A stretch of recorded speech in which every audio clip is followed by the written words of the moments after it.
Very pleasant good morning to each and every one of you. It is good to be back with you. We were out last weekend doing a gospel meeting in Sulphur Springs, and I'll be 100% honest with you, I don't remember much of last weekend. We did an all-day softball tournament with a lot of guys here, went straight from the 106-degree heat to there to preaching 4 times in a row, so last weekend's kind of a blur. All I remember was that I was not here. I think everything went great there last weekend. I know everything went great here last weekend because I heard lots of texts and lots of phone messages and things like that. An alarmingly high amount of text messages telling me how great things went here, so it made me a little bit nervous. But it is good to have so many people here that are capable. We're having a couple more people that will fill in a few weeks from now, but I appreciate Matt and Levi for both filling in last week. I heard both of their lessons. They both did a fantastic job. We also have visitors that are in the audience, wherever you come from, whatever your purpose for visiting us here this morning. We're especially thankful that you've chosen to stop in and be with us. We love meeting Christians from other areas. We love expanding our immediate circle of fellowship, and so whatever your reason for being here, we're thankful for that and thankful that you've chosen to take time to be with us. I also want to say thank you to one more group of people. The people that just stopped teaching Bible class and the people that are about to start teaching Bible class. If you've never been back there, and I've never been, I don't know what happens beyond those glass doors. I never go back there. But if you've ever been back there teaching class, you know how difficult it is not only to put together the lesson week in and week out, but also sometimes just to execute, and the best way I can say it, proper classroom management. Sometimes is a challenge, but to those people who voluntarily teach those classes, especially if you've done it more than once, if you've done more than once the last couple of years, we're especially thankful for y'all. Y'all are kind of our silent soldiers, if you will, at least from my perspective, because once again, I never go back there, but we could not operate without people like you doing that. And so those of you who have taken time out of your schedule to teach class, we appreciate it. I just wanted to say that since we're in this kind of week of transition. Speaking of transition, I think all of us can agree that the last year was relatively eventful, and I don't know how you choose to describe it. You can describe last year as crazy, you can describe it as terrifying, you can describe it as innovative, if you will, but there's no doubt that 2020 brought forth quite a bit of new challenges for all of us. All of us had to figure out how to do things that we took for granted on an everyday basis, how to do them in a time when we're in a global pandemic. And this wasn't just an issue that was faced by us, it just wasn't an issue faced by this church, it was an issue faced by everybody. Even simple things like going to the grocery store, filling up your gas. I remember they told us when you got to the gas station, there was a big sign that said, use a glove on the little handle, because you don't know if you're going to get COVID from the gas station. I never thought about that before. And so there was a lot of things that had to change. There was a lot of things that we had to pivot on. One of those was how we operate our worship services. And the CDC came out very early and said that one of the main flashpoints for spreading COVID was in a big open-air room where lots of people gather together and all talk at the same time, which perfectly describes a worship service. And so our elders were faced with a variety of decisions, and I feel especially bad for Cody, who hadn't been an elder for more than 9 months at this point. But our elders were faced with a decision. How are we going to operate worship services in a time period when it's not really safe to do so? And so we came up with virtual services. And for a period of about 8 weeks during the summer, I think it was March or maybe last spring, March through May, and then 3 weeks over the winter, we operated what we called virtual services, which essentially consisted of this kind of group of people that initially would meet up at the building, live stream them, to then moving into recording them throughout the week and then playing them live on Sunday mornings. And for those people who did those worship services, those men who came up and helped with that, you have my enduring thanks, because I know how awkward it can be sometimes to record a prayer, and especially, I'll never forget people like Sammy leading singing and having to mime it with the music being piped in through the speakers. It's kind of an awkward circumstance. But I would argue that given the circumstances, that was the best we could come up with at the point. And every church was kind of scrambling. But there were lots of different advantages, I would argue, to these virtual services. Number one, first and foremost, it kept all of us safe. Now, I'm not saying here that all of us were free from COVID. As a matter of fact, quite a few people from the number here had COVID. But I don't know how many people we got it from here, but for a period of time, we exercised the best caution that we could, especially as we continued until relatively recently to encourage people to wear masks. There was this atmosphere of trying to keep people safe. And so one of the best advantages to virtual services, first and foremost, is that we all hopefully are as safe as humanly possible. Number two, and I don't know if this was just just me. I know other people talked about this as well. The ability to watch other people's services. All of a sudden, you didn't just have a few different church buildings that were live streaming their services. Now you had almost anybody with an iPhone, as you can see here this morning. You had almost anybody with an iPhone and an internet connection, sometimes even this real grainy 4G kind of speed that people had. Anybody could live stream their services. And so all of a sudden, not only am I watching services from here, I'm watching services from Oregon, I'm watching a service from Montana, I'm watching a service from North Carolina, and it's great to kind of, at least digitally, expand what we talked about a second ago, expand your area of influence. People that you can listen to, people that you can interact with on at least some different level. But I would say also one of the other advantages that we had was it emphasized personal worship. Now, we tend to shy away from this idea, especially in conservative churches, because we like the idea of a corporate. There's a lot of authority that goes in with what we do, and I'm not shying away from that. But sometimes what we do discount is the personal nature of our worship. And I think because that's overused and certainly abused in so many religious circles. They talk about the personal nature of worship, how nothing really matters except where your heart is. Some people go to an extreme. Sometimes we can go to the other extreme and not emphasize it at all. But I know I'm not speaking for myself that when you're sitting on a couch watching services, what you do inside of a worship service becomes very evident. Do I sing as I should? Do I pray? Do I follow along in the scriptures? The only person that can watch you besides maybe your dog is yourself. And so you have this kind of personal nature of worship that is very, very emphasized during that time period because you're one of only a few people in the room with you. And I would argue that there's some creature comforts that go along with that. I'm not going to do it for a lot of reasons, but I would bet if I asked a straw poll of everybody here, there was a substantial number of people that watched the worship services probably in sweatpants, probably with a cup of coffee, not all the time, but sometimes, maybe with a cup of coffee. A lot of people dressed up, I saw the pictures too. But it kind of goes in with that personal nature of worship. How are you going to handle worship services when you're sitting on your couch? It's much more comfortable sometimes on your own couch than it can be on the pews. So how is it when you're at home? You can control the thermostat, which is very important. This individualistic nature of worship that we sometimes talk about. All of that is fine. And I'm not here to debate the merits of virtual worship services. That can be a conversation for another time. But what I am saying is it breeds a bunch of questions. For instance, if we did that for 10, 13 weeks, what's just stopping us from doing that all the time? Why is it that we stopped and the elders put such an emphasis on being back together with the saints? Why don't we just do that all the time? Why don't we just stay home? Because every single person in this building, we have probably close to about 110, 115 people, everybody in this building right now has the opportunity to stay home. You made the choice to be here. So why don't we just do that all the time? And one of the questions that does come up sometimes is, are virtual services just as good as in-person services? Now, this was a question that the elders faced. I was in some of those discussions where they talked about the virtual services. And one of the issues was, and one of the concerns that they had, and a lot of churches had, was whether or not people were ever going to come back. And I know that can sometimes seem like it's a very cynical viewpoint. And I can guarantee you it's not because of a pessimistic attitude towards people. But if we move towards virtual services for any length of time, what's to encourage people to go back? And a lot of the chatter that I heard from a lot of other churches, the people that were adamant against this, and there were churches I knew that went to rotating services throughout the day, to parking lot services. A lot of the chatter centered around, if you open this bottle, you'll never be able to put the genie back in there. You will never be able to get people back inside a physical church building when they have the option of staying at home. And that is a conversation that a lot of people had, and a lot of churches had, and a lot of people are still having to this day. Now, before we go any further, I want to ask you something. I think there's some kind of Old Testament precedent for this. I want you to look in Numbers, the 9th chapter. There is, in my opinion, a little bit of an Old Testament precedent. You may think, I can't believe that there's any precedent for virtual services in the Old Testament. But I think you see a little bit of this here in Numbers, the 6th chapter. Numbers chapter 6 Numbers chapter 9 rather. Numbers chapter 9 starting in verse 6. Numbers chapter 9 starting in verse 6. The first 5 verses are all about how you need to celebrate the Passover. But in verse 6 it says, but there were some men who were unclean because of the dead person. That makes you ritually and ceremonially unclean. So they could not observe Passover on that day. And so they came before Moses and Aaron.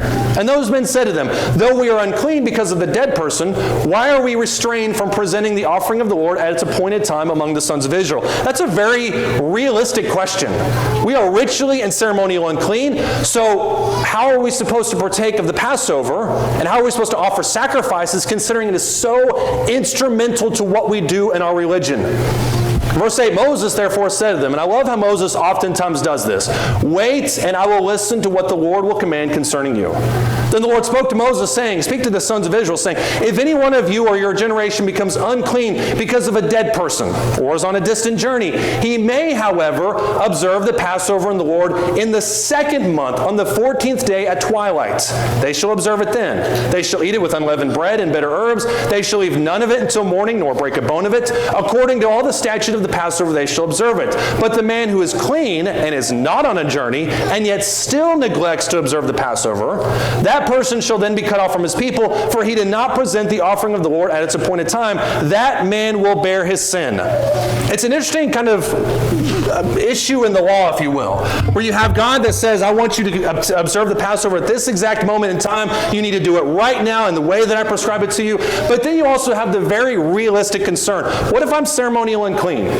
By virtue of the law, I cannot partake of the Passover, and yet the law tells me to partake of the Passover. So what do I do in that situation? And what God said is there's going to be a secondary Passover. If you miss the first because you're ceremonial and clean or because you're on a journey, then you can also take of it a month later.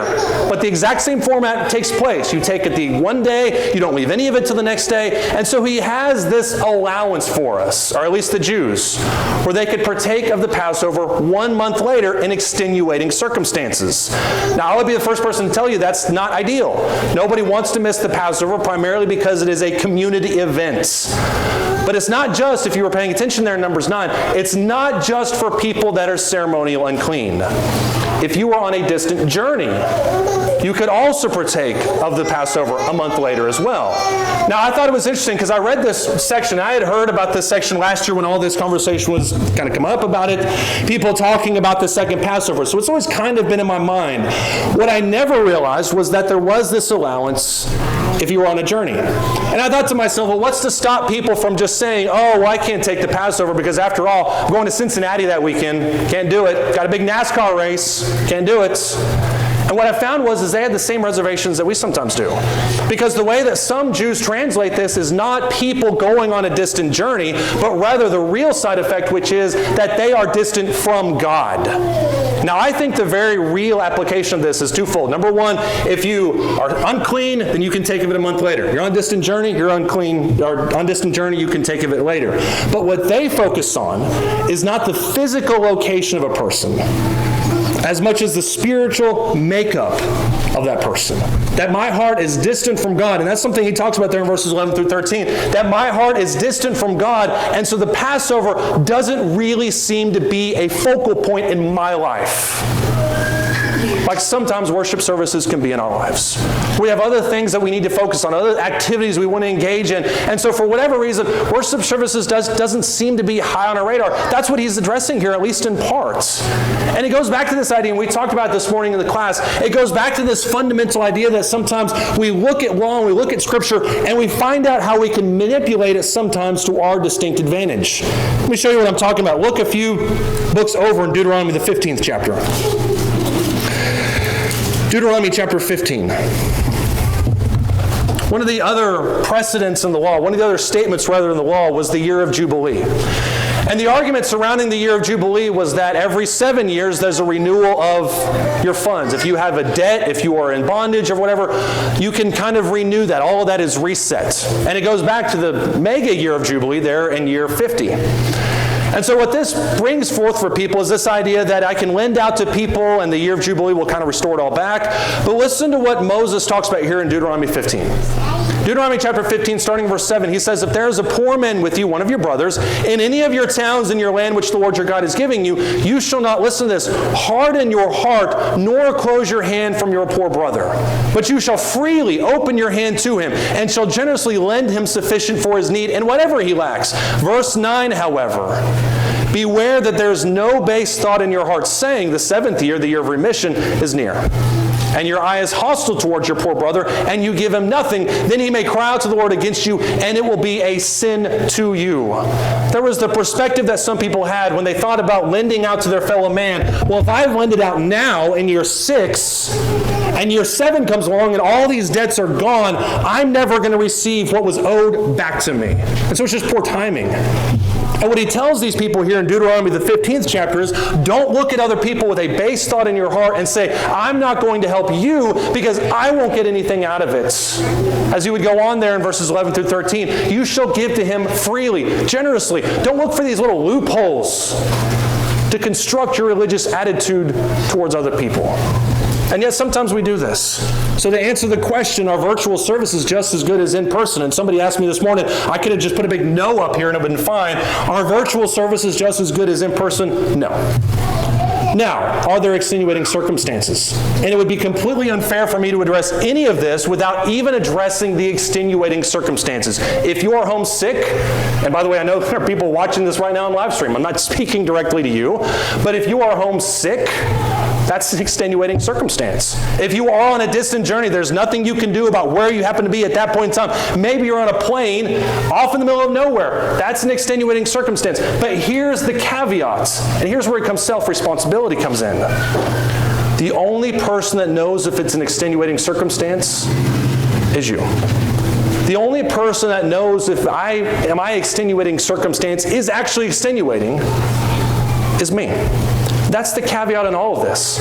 And that's what makes all of this so hard for us to go around and say, well, you should be here. Well, you shouldn't be here. Well, it may not be an extenuating circumstance. I'm not going to crawl through this Facebook live stream and ring everybody over the neck that happens to be watching this right now saying, you need to be here, because I don't know your circumstance, but you do. And everybody that's watched live stream services knows what you're capable of. You know your fear level. You know it's justified. You know it's not. And so this lesson asks us to seek inside of ourselves and ask myself, what am I really hoping to get out of worship? Am I hoping to just kind of check a box off where I can say, yes, I was there? Or am I actually trying to serve worship in the capacity that was supposed to be? Which is about building other people up, building myself up, but most importantly, worshiping God. And that's the big issue that I have with it. Are virtual services just as good in person? Absolutely not. Primarily, ladies and gentlemen, because you're not building other people up. What I'm about to say, I say with the utmost of love, but I also say with the utmost of sincerity. That staying home, choosing to stay home rather, the choice to stay home and worship, and that key word there is choice. The choice to stay home and worship at your own convenience rather than worshiping with the saints is an inherently selfish act. Let me say that again. And once again, I say it with love and I say it gently. The choice to stay home and worship at your own convenience rather than worshiping with the saints is an inherently selfish act. Because what I am choosing to do rather than being here, and keep in mind that key word is choice, what I am choosing to do is stay home and be where it's most comfortable for me rather than be in the presence of other people where I can strengthen other people up. And when you think about what worship services are designed to do, for instance, you look at Hebrews chapter 10, verses 24 through 25, the emphasis in these verses is on community. The fact that I'm coming together to stir one another up into love and good works, which, by the way, the same argument that we're having right now is the exact same one found in Hebrews chapter 10, verse 25, where we are choosing to forsake the assembly because I just don't want to be there. It's not that I can't be there, it's that I could and I choose not to.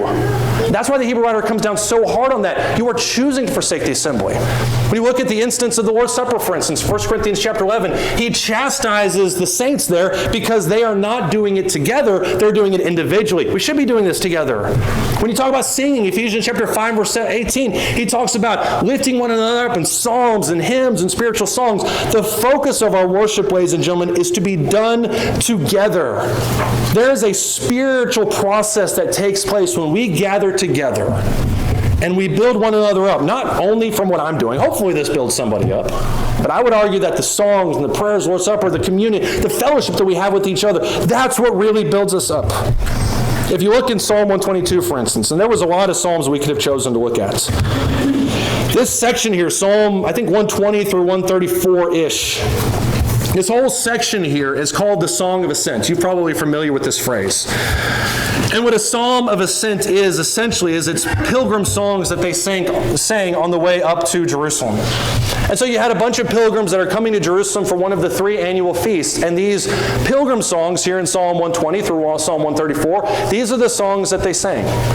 And so when you look at some of these psalms, they reflect the attitude that we should have as Christians, I would argue, in coming to worship. Listen to what he says here in Psalm 122. I was glad when they said to me, let us go to the house of the Lord.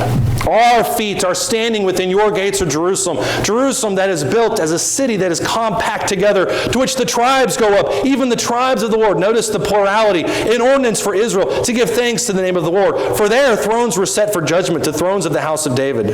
Pray for the peace of Jerusalem, and may they who prosper you love you. May peace be within your walls and prosperity within your palaces. For the sake of my brothers and my friends, I will now say, may peace be within you. And for the sake of the house of the Lord our God, I will seek your good. Do you notice that community there? Do you notice the strength that is derived from being together? When you look at Psalm 126, for instance, notice this psalm of captivity and see if it has any kind of bearing in our situation today. Psalm 126, when the Lord brought back the captive ones of Zion, we were like those who dream. And then our mouth was filled with laughter and our tongue with joyful shouting. And they then said among the nations, the Lord has done great things for them. The Lord has done great things for us, and we are glad. Restore our captivity, O Lord, as the streams in the south. Those who sow in tears shall reap with joyful shouting. He who goes to and fro weeping, carrying his bag of seed, shall indeed come again with a shout of joy, bringing his sheaves with him. You remember that first Sunday that we were back. And for a lot of us, that 8-week period from March to May, that was the longest that a lot of us had been without worshiping, probably in our entire lives. But do you remember that first Sunday that we were all back? I remember it vividly. I can't remember what sermon I preached, but I remember being here. And I remember seeing the enthusiasm on people's faces. Because there's a certain amount of creature comforts you get from sitting on your couch with a cup of coffee. There's a certain amount of creature comforts that you get. But nothing beats the feeling of seeing your brother and sister face to face. Everybody was happy here. Well, most of us. I think most of us were happy. All of us were happy to be back. Everybody wanted to see each other. And if I'm being 100% honest, what I needed in those 8 weeks that we were apart from each other at the beginning of a global pandemic where nobody knew what was happening, the last thing I needed was to be away from you people. The one thing I needed more than anything was to be in the company of other Christians. That's what I needed more than anything else. But I would say, secondly, the other thing that I have against in-person versus out-of-person is that you're not building yourself up. You know, it's funny, when COVID first hit, all of us were forced into quarantine, and you really saw at the beginning of this whole thing exactly where people's personalities lay. For instance, you had a lot of introverts that saw the quarantine as nothing less than a blessing. Because now I don't have to be around people. I can just kind of be by myself. On the other hand, you had a bunch of extroverts that were looking at it thinking, what am I going to do for the next 8, 10, 12, 52? What am I supposed to do with my time? I don't know how to be around people. I don't know how to be by myself. I'm kind of in the middle there. I don't know if this may or may not surprise you. I call myself a professional extrovert. I prefer and I draw strength from being by myself, but I really enjoy, for brief, really intense periods of time, like right now, I really enjoy being around people. But I draw strength from being by myself. And I would imagine a lot of introverts are kind of that same way. And so initially you look at this and you think, man, this is awesome. I can have my groceries delivered to my front door. I can do virtual services. I don't have to go to a physical job anymore. Of course, I started working from home, so no big deal. But I can be by myself. But what happens over that period of time? What happens, no matter what your personality is, no matter what your personality consists of, all of us got really, really tired of being by ourselves. What turned into what was started as a blessing for us in a lot of ways, turned into what we felt as a strong sense of isolation. There were a lot of studies that came out over this last year about the impact of social media and internet usage in our lives, and I thought this was fascinating. There was a study of 19 to 32-year-olds that revealed a strong linear association between increased social media usage usage and increased perceived social isolation. That's the irony of the situation, isn't it? That the more we feel like we're digitally with people, the more realistically we feel isolated. That's one of the ironies of it. Researchers noted that one explanation for these results may be that socially isolated individuals tend to spend more time on social media where they can construct the narrative. Other studies have found that many online users were not able to turn online interactions, listen to this, into real social relationships. That's the Achilles heel of this whole thing, is that while we think that we're interacting, and that has a ton of implications for virtual worship, where we think that we're interacting with people, we really physically are not, even if we're interacting with each other in the comment section, via email and stuff like that. And sometimes we struggle to turn those online relationships into real relationships. Now, it must be noted that there was also, especially among highly social individuals, there was a positive trend between social media and lack of isolation. A lot of people felt like they were more with people. But here's the thing. It was always designed, and even in these studies, social media is best used when it augments existing relationships.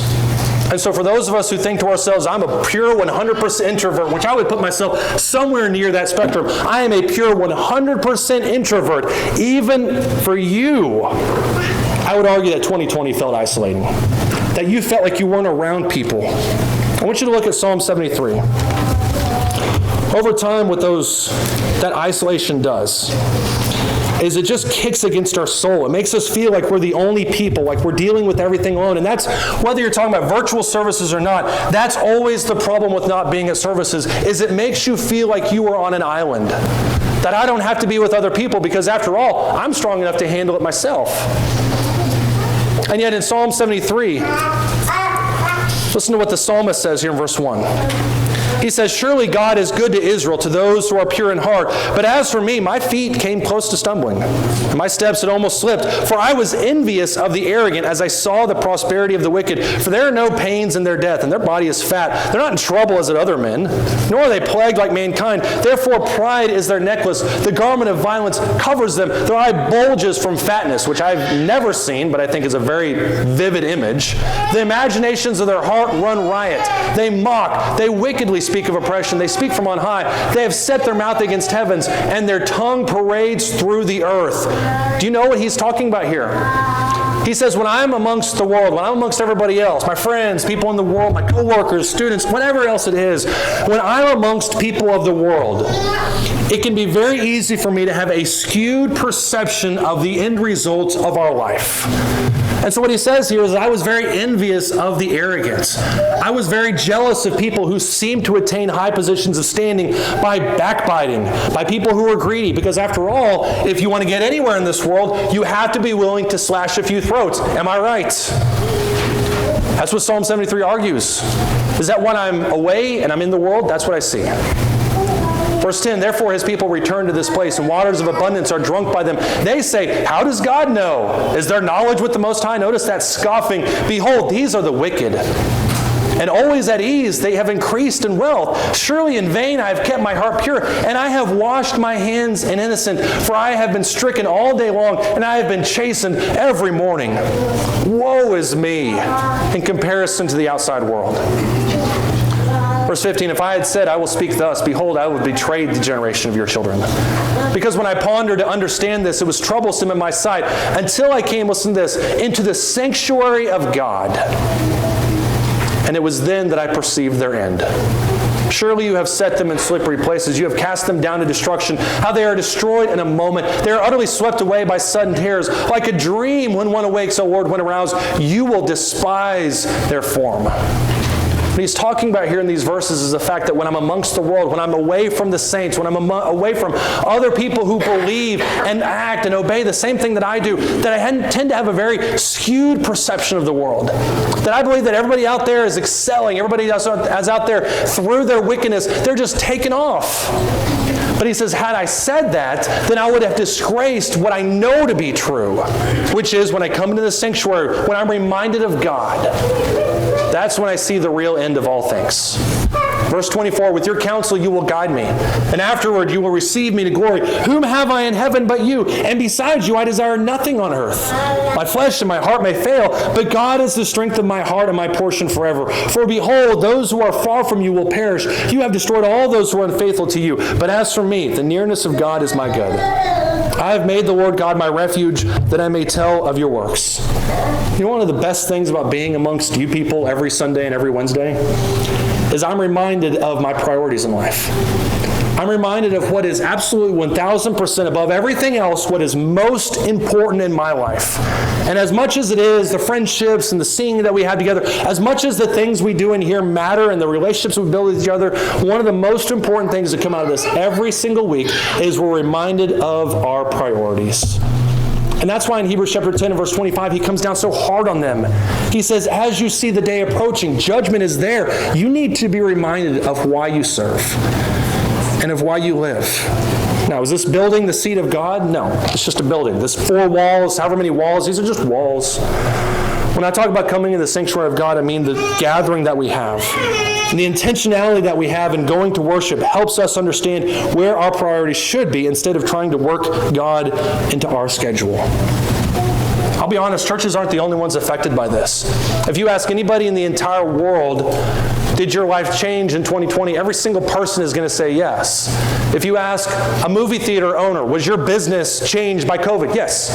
By the way, you should ask a teacher, are virtual classrooms better than in-person classrooms? I don't know any teacher that would say yes. Well, maybe some of them. Can't speak for everybody. But overwhelmingly, the best thing for us to be as human beings is to be together. And the caveat of all of this is it's up to me to decide my extenuating circumstances. Because it's ultimately up to me to stand before God and talk about why I did do this, why I didn't do that, why I made these decisions. That's my choice. And so if you've been somebody, I literally today, if anybody, I'm literally preaching to the choir. If you're somebody who has been staying home because of COVID, and if you have an extenuating circumstance, that's fine. That's your business. But if you've made the choice to not be here, when you could have been here, it's time to come home. It's time to stop staying at home where it's comfortable. It's time to stop staying away from the assembly of God. And it's time to start being together, being intentional in our worship together. Because it's here that we're going to build others up. And it's here that we're going to derive strength from each other. And if you're here this morning and for some reason your heart is apart from God, maybe your heart is on a spiritually distant journey, bring it back to God. Bow the knee to his throne. Be baptized if you need to be. Ask for the prayers of this congregation, whatever you need to be, but do it now as we stand and as we sing.